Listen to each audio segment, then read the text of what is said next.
Hola, bienvenidos a mi canal de YouTube. Mi nombre es Rafael de Pino.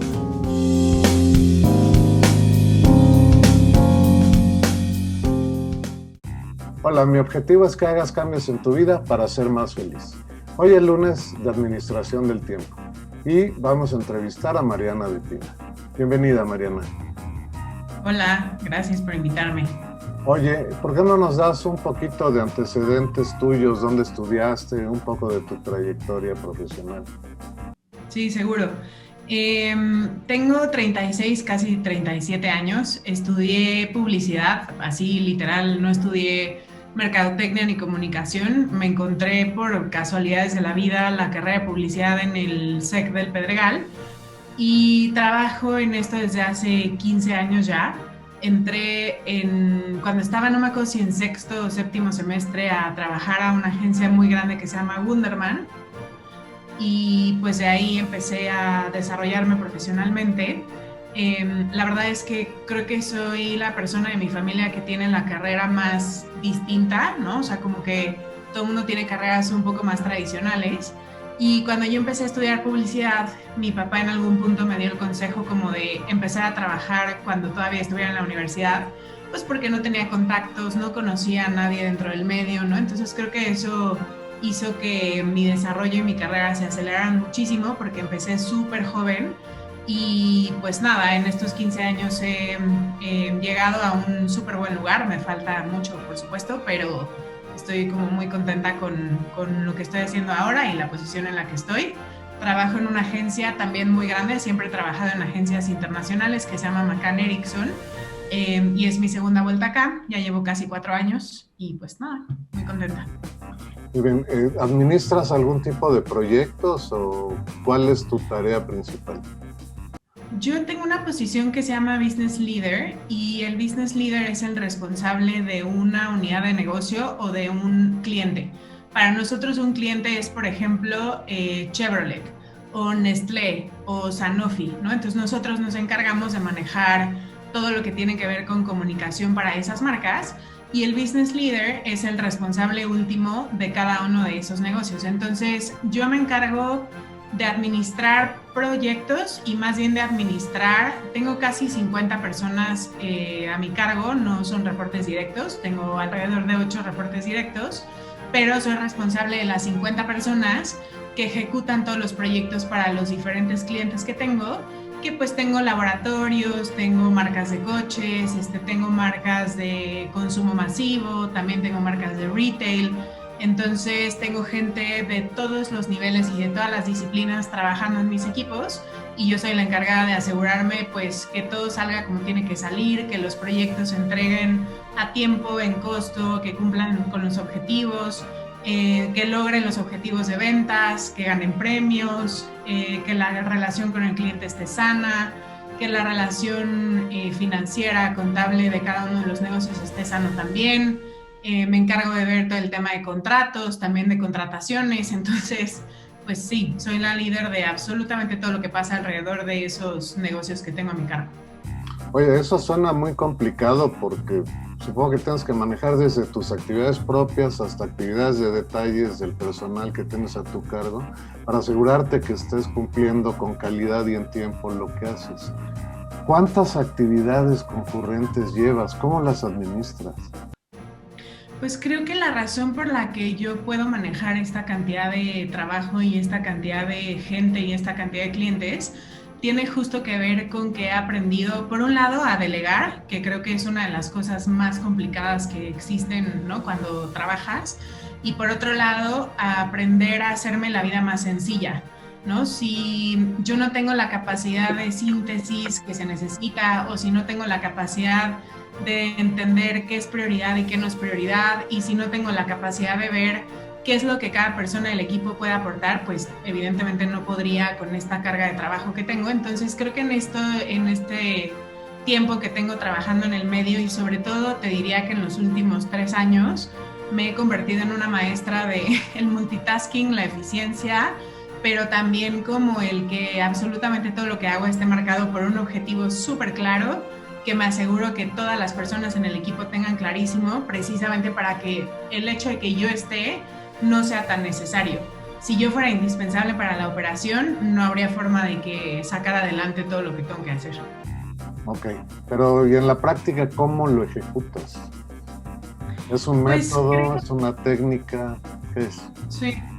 Aprendí recientemente una metodología que se llama Scrum, que es una metodología como bastante de moda, digamos, al menos en el mundo como de publicidad y de project management.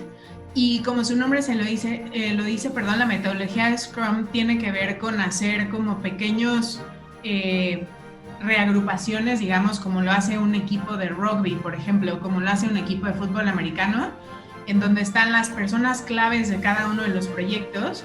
Y entonces lo que hacemos en esas reuniones es tomar decisiones muy informadas, pero también muy rápidas, de cuáles son las prioridades que tenemos que sacar para cada uno de los proyectos o de los procesos en los que estamos. Entonces, por ejemplo, yo he disminuido significativamente la cantidad de reuniones de revisión que tengo y más bien he incrementado la cantidad de reuniones de organización que tengo con mi equipo, porque mi trabajo es marcar la línea. Entonces me junto con el equipo A, definimos cuáles son las prioridades y dictamos cuáles son las cosas que tenemos que hacer y quién es el responsable. Mientras el equipo A está trabajando en lo que tienen que ejecutar, yo estoy reunida con el equipo B, con el que hago el mismo análisis de cuáles son las prioridades y quién tiene que hacer cada cosa. Y así me voy cada uno, y entonces a la siguiente semana lo que reviso es el estatus de cada uno de los proyectos que tienen esos equipos. Por supuesto que a veces surgen cosas en el Inter, y entonces lo que hago es que tengo una distinción muy clara de cuáles son las prioridades y cuáles son las que voy atendiendo, y para eso mi herramienta más útil, irónicamente, es esto. Vivo rodeada de post-its de todos los tamaños y todos los colores, porque la forma en la que trabajo es que enfrente de mí tengo una pared, en este caso en la oficina tenía un pizarrón, en donde voy marcando cuáles son las tareas que tengo que hacer, y por colores voy definiendo cuáles son las que me tocan a mí, cuáles son las que le toca a mi equipo y cuáles son las que tengo en foco rojo, digamos, por alguna razón y que tengo que escalar. Entonces, dependiendo de lo que va pasando en mi semana, pues voy moviendo los post-its del lugar, voy quitando las cosas que ya no son relevantes, voy agregando las cosas que se van sumando, y pues con esa metodología logro que mis equipos sean bastante independientes en general, que yo pueda estar clara en cuáles son las cosas que no he atendido, porque no tengo un documento complicadísimo de pendientes, tengo una serie de post-its que van marcando como mi operación, y además me doy cuenta qué cosas tengo que delegar, porque ese también es una habilidad que vas desarrollando. Aprendes que primero tienes que hacer lo que le toca a alguien más, y cuando ese alguien más está haciendo lo suyo, entonces tú te dedicas a lo tuyo.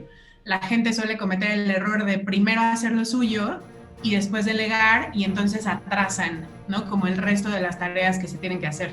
Entonces, esa es más o menos la forma en la que organizo mi vida. Ahora, déjame irme un poquito más a la vista macro de tu trabajo. Tú dices que ves las actividades que tienes en la semana, pero en realidad esas actividades derivan, supongo, de una planeación del proyecto de cada cliente, que supongo que deriva de un contrato que se firma con ellos de acuerdo a sus necesidades. Esa revisión del plan también la haces tú, y cada cuánto la haces. Lo interesante de mi trabajo es que cada negocio tiene una forma totalmente diferente de operar. Porque tengo, por ejemplo, un coche, o sea, tengo una marca de coches en donde un proceso de compra se lleva entre 3 y 6 meses, y entonces el proceso suele ser mucho más largo y mucho más complejo, porque además se trata de una decisión de por lo menos 200,000 pesos, ¿no? Entonces involucra otro tipo de pensamiento. Pero también tengo una marca de retail que su objetivo de venta se cierra todos los días, y entonces ahí la velocidad con la que tenemos que reaccionar es totalmente distinta. Yo no me encargo de supervisar cada uno de los proyectos de forma específica, pero sí me encargo de entender cómo funciona cada uno de los negocios, y con esa información de dirigir a cada uno de los líderes de proyecto. Lo más importante, me parece, de una cabeza que dirige operaciones tiene que ver con conocer perfectamente a los líderes que tienes operando, y en saber ayudarlos a ver en dónde se están atorando, qué no están viendo, qué cosa no están previendo, porque el papel de un líder también tiene que ver con salirte de la operación y poder ver la pared de ladrillos que está teniendo enfrente una persona que, como está inmersa en la operación, no está viendo venir esa amenaza, ¿no? Entonces a mí me toca más asegurarme que todo el mundo tiene claro el objetivo, que lo que estamos haciendo nos acerca a ese objetivo y ayudarlos a ver las amenazas o incluso las oportunidades que por estar tan metidos en la operación no necesariamente ven.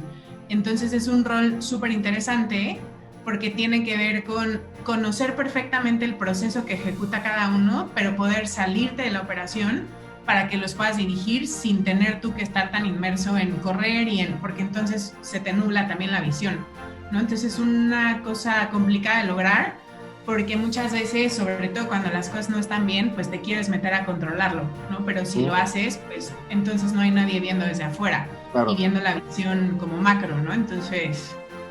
Sí, ese es un error que comete mucha gente. En lugar de hacer su trabajo, el que le toca, se ponen a hacer el trabajo de los subordinados y acaba pasando que nadie hace el trabajo importante de arriba. Ahora, entiendo el esquema, pero me sorprende mucho que tú, con la edad que nos dijiste que tienes, pues debes tener mucha experiencia, porque conocer todos esos procesos distintos y poderlos controlar sería el término que usaríamos en la administración de proyectos, pues no es nada fácil, ¿no? O sea, no solo es que quieras o que estás muy organizada, que lo eres, con tus post-it de colores, pero tienes un conocimiento de la parte de ejecución de los proyectos, ¿no? Sí. Esa experiencia te han permitido que la obtengas en donde has trabajado, o tú has hecho labores adicionales a lo que te han encargado para obtener más experiencia? No, siempre he tenido... El consejo que siempre le doy a la gente es: no dejes que el trabajo te escoja a ti, tú escoge tu trabajo. Y creo que he hecho una muy buena selección de dos cosas súper importantes. La primera tiene que ver con cuáles son los proyectos en los que he trabajado. Yo tengo muy claro que me gustan las multinacionales, que me gustan los equipos globales, que me gustan los equipos regionales. Entonces, por más que me ofrecieran algo súper atractivo en una cadena de banco local, pues no hace sentido con lo que yo quiero para mi carrera. Entonces, eso por un lado es importante, ¿no? Escoger los proyectos en donde vas a desarrollar lo que te interesa. Y por otro lado, y súper importante, escoger al jefe con el que vas a trabajar. Yo creo que la razón por la que me he podido desarrollar tiene que ver con eso, con que yo los casteo, ¿no? O sea, no, por supuesto que ellos me están entrevistando a mí, pero yo muchas veces acabo entrevistándolos a ellos también, porque la persona que está arriba de ti sin duda marca, ¿no?, como tu desarrollo. Dicho eso, creo que también he tenido la conciencia de que cuando estás en un puesto tienes que aprovechar todo lo que puedas de ese puesto, y culturalmente estamos educados y entrenados a pensar que cuando estás en la operación y cuando estás así con las manos metidas en el lodo haciendo los proyectos, pues no es aspiracional y todo el mundo quiere ser el jefe y todo el mundo quiere ser el de la oficina y todo el mundo quiere mandar, pero el error más grande que cometemos es pensar que ser el jefe es lo más fácil.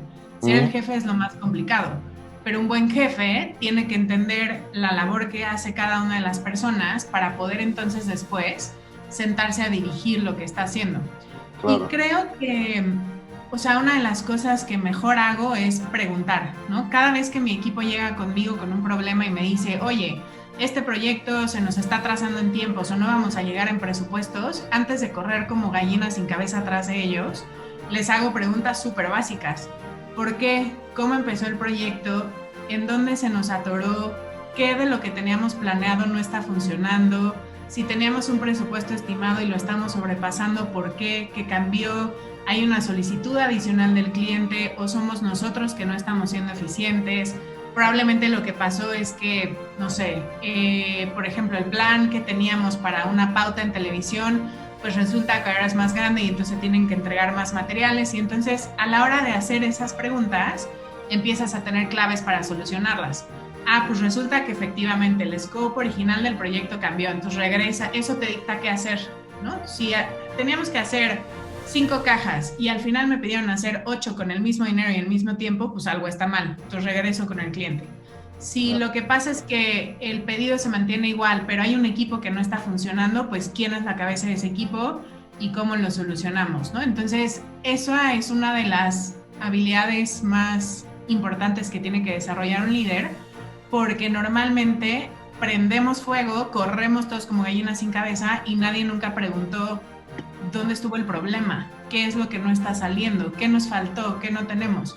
Entonces, esa es la forma en la que yo además adquiero conocimiento de los procesos que hace mi equipo, porque la forma en la que yo operaba un negocio hace 10, hace 3 años, ya cambió por completo, ¿no? Sobre todo a raíz de la pandemia.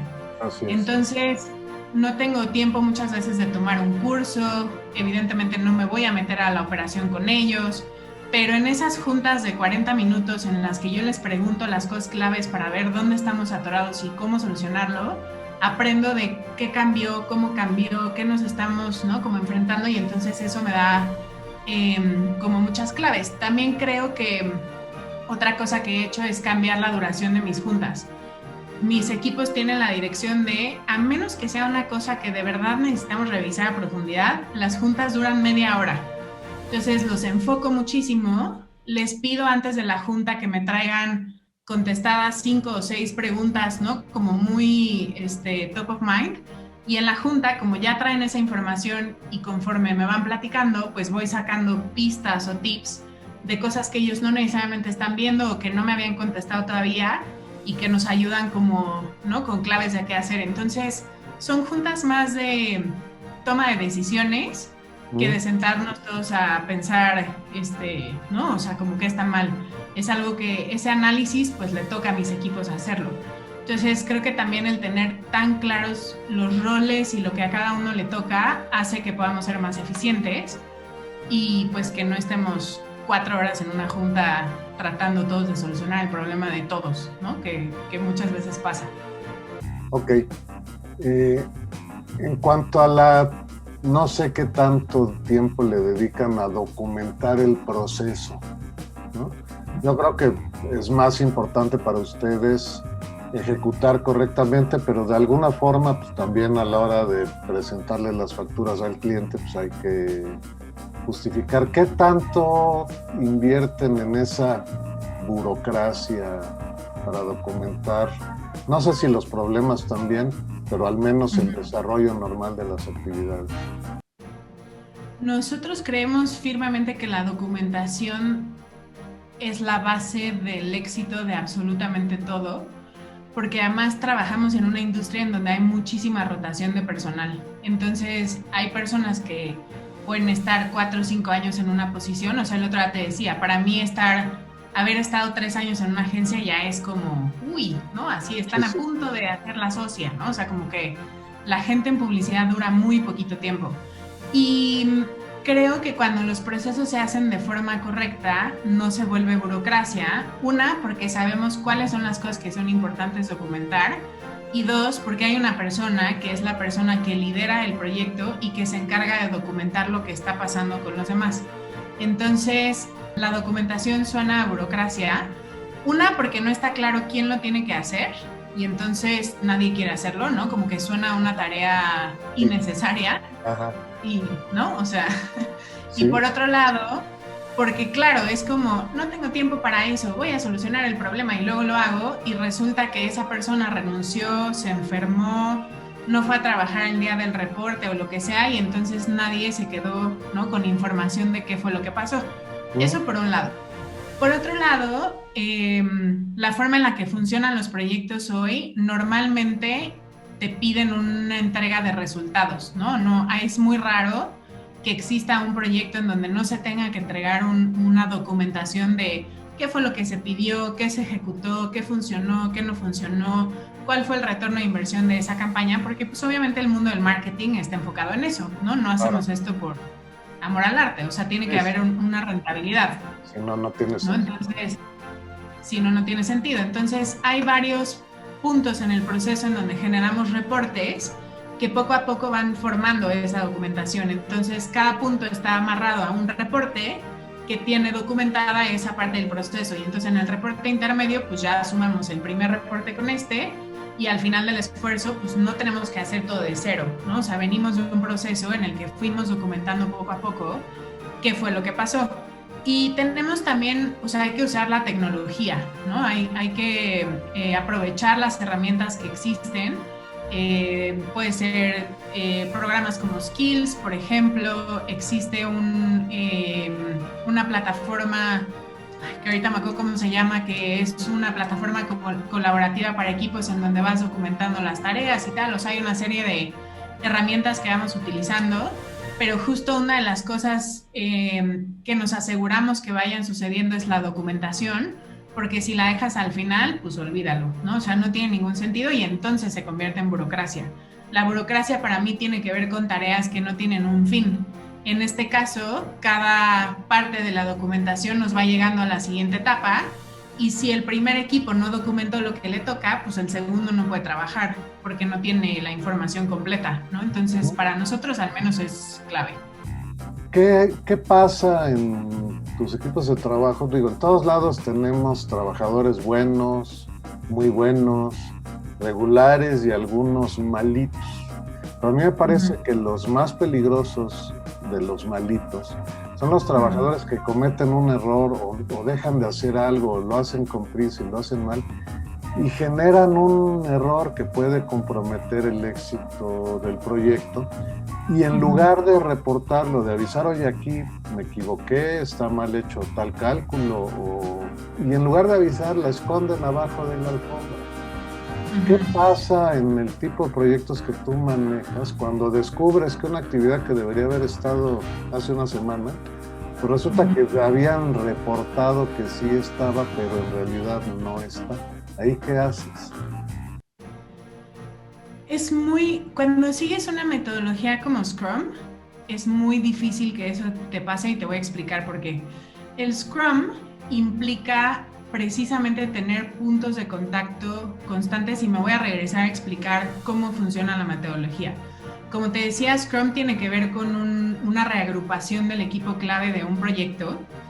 Y cómo funciona es que si un proyecto tiene 4 fases, por ejemplo, se definen 4 sprints diferentes o 4 objetivos diferentes, ¿no? Entonces, no estamos pensando en todo el proyecto de 6 meses, estamos pensando en el primer sprint que tiene que ver con el proceso estratégico, por ejemplo.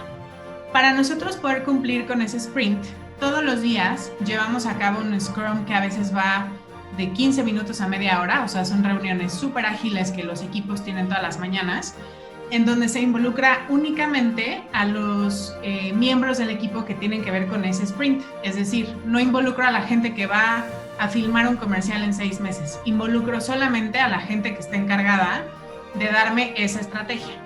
Y en ese equipo hay 2 personas claves.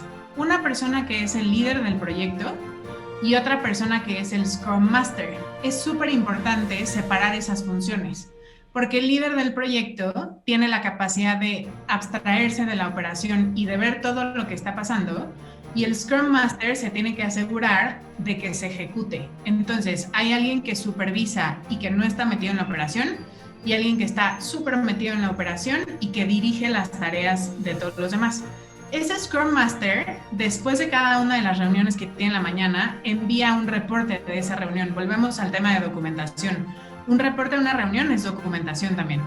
Y ahí establece qué es lo que cada una de las personas tiene que hacer para el otro día. No es una cosa de en 6 meses, o sea, es la tarea que tienes asignada al otro día.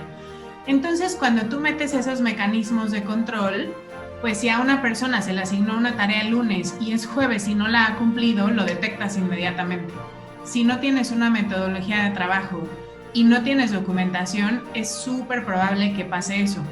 Cuando llega a pasar eso, efectivamente la gente suele mentir por miedo, porque no se quieren quedar sin trabajo, porque, ¿no? Entonces, hay un cambio en la forma en la que yo abordo eso. Antes me iba con todo, ¿no? Así, con la evidencia en mano, FBI, a cuestionar y, ¿no? Y ahora lo que hago es abordar la conversación desde un lado más como, oye, ¿cómo vamos con esto? ¿Y qué has sabido de tal? Y, ¿no? Y entonces me voy dando cuenta de qué tamaño es la mentira. Okay. Y pues en algún punto llego a abordarlo como desde el, oye, ¿no? O sea, ya tengo la información que me dice que esto no está pasando. ¿Qué está pasando? ¿No? Porque también muchas veces cuando gritas y cuando pones a la gente contra la pared, es probable que en ese momento te digan algo, pero la próxima equivocación la va a esconder todavía mejor, ¿no? Entonces, creo que los procesos y el orden a la hora de trabajar son la mejor forma de evitarlo.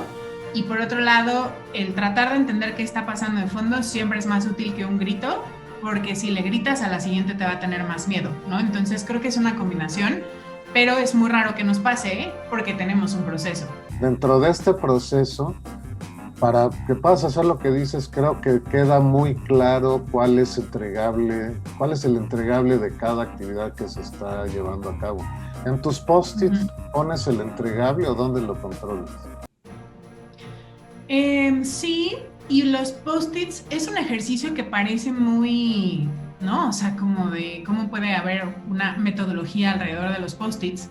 Pero en realidad los post-its son solamente como el canal. Lo que creo que está detrás tiene que ver como con saber abstraer cosas, ¿no? Entonces, así como la metodología Scrum lo que hace es definir sprints en los que vas cubriendo una tarea por una, cuando tú trabajas con post-its, el ejercicio que haces es justo poder sacar la única cosa que tienes que hacer, ¿no? Entonces, no importa si tienes una lista de 300 entregables, el punto importante es entender esos entregables, qué objetivo tienen que cumplir, ¿no? Entonces, lo que hacemos es que nosotros tenemos ese mismo nivel de claridad con los equipos. No les damos un PowerPoint de 172 diapositivas con lo que tienen que hacer. Les damos un post-it y siempre hacemos este ejercicio de dímelo en un tweet, ¿no? Que tiene que ver con qué es lo que necesito que hagas y ya después te mando una lista de cuáles son las 20 cosas que necesito que me entregues en ejecución, pero si no lo puedes poner en un post-it es porque no lo tienes claro.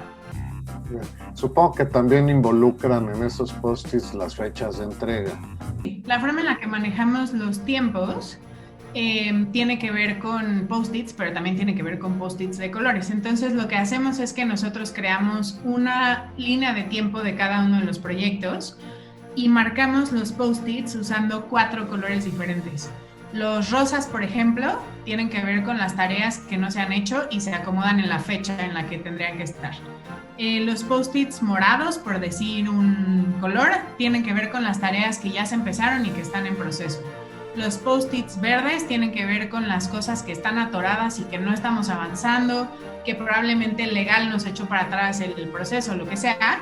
Y los post-its naranjas tienen que ver con las tareas que ya están hechas. Nosotros lo que hacemos, muchas veces esos post-its son virtuales, ¿no? Sobre todo ahora que estamos en la pandemia, pero lo que hacemos es que nos centramos en la fecha que estamos persiguiendo, vemos qué ya está hecho, qué está en proceso, qué se tiene que empezar y qué está bloqueado, y sobre eso vamos desbloqueando las tareas. Entonces, a la hora de tener una tabla del tiempo tan visual, en donde cada código de color significa una cosa, y tienes un task por post-it y un color que define qué está en problemas, qué está avanzando y así, pues los equipos se pueden incluso así agarrar el post-it y llevárselo a su lugar de trabajo como para hacer la tarea, ¿no? Entonces ahora obviamente eso es un poco más complejo porque estamos a la distancia, pero te digo, más allá de los post-its, lo que está detrás es claridad, abstracción y síntesis muy específica de qué se tiene que hacer y cuándo, no una letanía de 200 páginas de proceso, son una cosa en una fecha con un código de color. ¿Y si se pierde un post-it? Es raro que nos pase eso porque cuando estábamos en el mundo físico, digamos, teníamos salas de juntas que se dedicaban específicamente para un proceso, entonces toda la información estaba ahí. En este momento todo lo hacemos virtual, pero volvemos a lo que te decía de documentación. Supongamos que el post-it se perdió, se me cayó, lo que sea. Como el Scrum Master mandó el reporte de la junta y ahí puso qué tiene que hacer cada quien, pues ya está documentado en otro lado. Y por eso la documentación es importante, porque no puedes depender ni de una sola persona ni de objetos físicos. Si mañana te roban la computadora o te enfermaste y no fuiste a trabajar, hay una minuta que dice qué era lo que tenías que hacer y para cuándo, y cualquier persona en tu equipo lo puede retomar. Entonces volvemos a la importancia de documentar todo. Muy bien, de acuerdo a lo que me platicas de tu experiencia, estoy seguro que te ha sucedido en algún proyecto que el proyecto no tiene muy bien definidos los pies y la cabeza. ¿Qué nos puedes decir al respecto? Lo que te diría es, creo que estamos muy acostumbrados a trabajar como en bola, ¿no? O sea, como que solemos hacer estas cosas de conectémonos 15 personas a una junta para ver qué vamos a hacer con el proyecto y tomar decisiones. Y por supuesto que muchas veces esas juntas empiezan diciendo qué vamos a hacer y nadie pregunta, pero ¿cuál es el objetivo? ¿No? O sea, porque podemos hacer 50 cosas, pero cuando hay un objetivo muy claro, se pueden empezar a tomar esas decisiones, ¿no? Entonces creo que una de las cosas más peligrosas para un proyecto es no tener un líder de proyecto claro. Eso es algo que tiene que estar siempre definido. Por otro lado, lo que te decía, tiene que haber una separación de funciones. Así como en el mundo financiero hay uno que crea la orden de compra y uno que factura para evitar incluso fraudes y ese tipo de cosas, en la operación de proyectos funciona igual. Siempre tiene que haber un líder y siempre tiene que haber alguien a cargo de la operación, ¿no? Entonces, una persona marca la línea y la otra se encarga de que se ejecute, pero no pueden ser la misma persona porque empieza a haber conflicto, ¿no? Como de acciones y de decisiones. Y por otro lado, la forma en la que trabajamos en mis equipos al menos tiene que ver con simplificar. No queremos reuniones de 7 horas, necesitamos scrums súper ágiles de 30 minutos, en donde en vez de tener a 15 personas, tengamos a las 4 que son claves para tomar esa decisión. Y creo que cada junta, y ese es un aprendizaje súper clave que creo que se puede llevar la gente que te ve, tiene que ver con la junta tiene que empezar definiendo en 1 minuto, en un post-it, en un tweet, para qué estamos sentados aquí. No importa si el proyecto lo tenemos en nuestras manos desde hace 6 meses, yo empiezo todas mis juntas diciendo, equipo, hoy estamos aquí para definir cómo vamos a desatorar el problema de la producción que tenemos con el anuncio de Tracker porque el COVID nos movió las fechas y entonces cada quien empieza a plantear cuáles son los problemas que tenemos. Si solamente nos juntamos bueno, pues estamos aquí para ver qué vamos a hacer, pues aunque la gente esté inmersa en el proceso, suele como empezar a hablar de otras cosas que no tienen nada que ver y por eso es importante que el líder del proyecto tenga tan claro el objetivo. Ese líder también modera las reuniones.